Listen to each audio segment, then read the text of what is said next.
अब चलिए चौथा का पांचवा प्रश्न को हल करते हैं। देखिए चौथा प्रश्न क्या दिया, निम्नलिखित वर्ग समीकरणों का गुणनखंडन करके उसके मूल ज्ञात कीजिए। तो हमें क्या करना है, हमें जो है गुणनखंडन करके मूल ज्ञात करनी है। ओके, तो देखिए 6x की घात 2 प्लस 7x प्लस 2 है, तो 6x की घात 2 प्लस 7x प्लस 2 बराबर 0।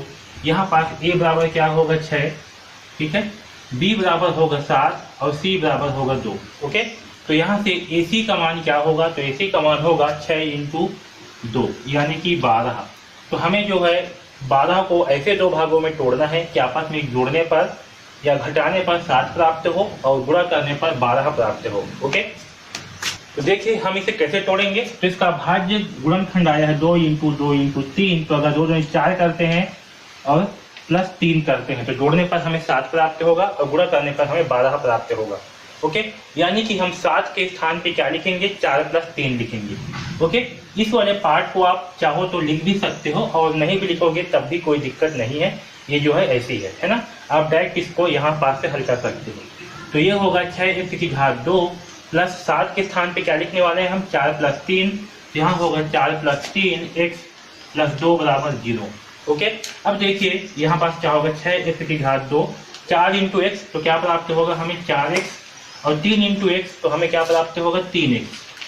ओके, प्लस 2 बराबर 0। ओके, अब देखिए इन दोनों में हम क्या कॉमन निकाल सकते हैं, तो इन दोनों में जो है ये जो 6x की घात 2 है इसे हम लिख सकते हैं 2 into 3 into x into x लिख सकते हैं। इसी प्रकार से ये जो 4 है इसे हम क्या लिख सकते हैं, प्लस 2 इंटू 2 इंटू एक्स।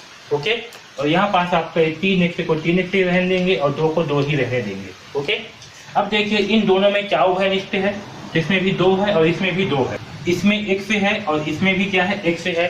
तो यहाँ से हम 2x बाहर निकाल सकते हैं, तो चलिए बाहर निकालते हैं। तो जब 2x यहाँ से निकाल लेंगे तो हमें क्या प्राप्त होगा, यहाँ बचेगा 3 और ये x, तो ये हो जाएगा 3x और यहाँ बचेगा 2, यहाँ केवल ये 2 बच रहे हैं तो प्लस 2। आया समझ में। अब देखिए जो 3x प्लस 2 है यहाँ से हम क्या कॉमन निकालेंगे, तो यहाँ से कुछ भी कॉमन नहीं निकल रहा है, मतलब एक कॉमन निकलेगा। तो यहाँ से जो है एक जो है कॉमन निकाल लेंगे, तो यहाँ बचेगा 3x प्लस 2। आया समझ में, बराबर 0। अब यहाँ से 3x प्लस 2 को हम जब कॉमन निकालेंगे 3x प्लस 2 को, तो हमें अंदर में क्या प्राप्त होगा, 2x प्लस 1, तो ये आपका 2x प्लस 1। ओके, अब इसे आगे हल करते हैं। तो यहाँ देखिए 3x प्लस 2 बराबर 0 है। ओके, तो यहाँ से x का मान क्या आएगा, यहाँ आएगा 3x बराबर -2। ओके, और यहाँ से x बराबर होगा -2/3। इस 3 पे पक्ष साझा करने पर क्या होगा, /3। तो x का मान हमें क्या प्राप्त होगा, x का मान जो है हमें -2/3 प्राप्त हुआ। ओके, अब देखिए दूसरा क्या है, दूसरा हमें 2x प्लस 1 प्राप्त हुआ है, तो 2x प्लस 1 बराबर 0 और यहाँ से हमें 2x बराबर क्या होगा, -1। एक को जहाँ पक्ष साझा करने पर क्या आएगा, -1, तो x बराबर होगा -1/2। ठीक है, तो हमें x का मान क्या प्राप्त हुआ, -2/3 और -1/2।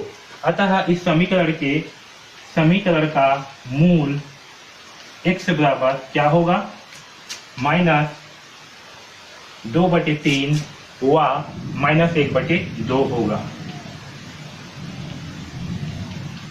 आया समझ में। तो इस प्रकार से हम प्रश्न क्रमांक 14 का 5वां प्रश्न को हल करेंगे। ओके।